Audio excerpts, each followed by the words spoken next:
network. It's now going to ask me to pay for it. So again, I'll select, this time I'll use my MasterCard, tap on the back. But because this was a high value contactless transaction, $237, it's asked me for a PIN. The PIN I'm going to enter is the PIN that's associated with credit cards, the one you use for ATMs, so on and so forth. It's not a new PIN you have to learn. It's not a password or anything like that. So we'll key that in. Press enter. It's now processing the transaction. You see that was successful. And we look up on the screen here, we'll see that the successful transaction's been completed. So what we've seen there is 2 transactions using the card pay system.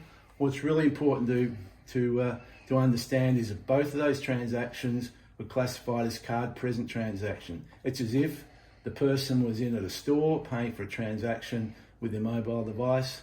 There's no chance of a card not present fraud happening because the user actually has to have the card.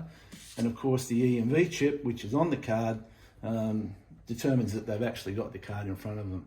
So that's how it works. We could run it from a mobile device, we can run it from a desktop, we can run it from a tablet. The other thing we could do, Cameron, is we could include it in your application, your mobile application that the user downloads to their phone, so they could include that payment part of it in there also.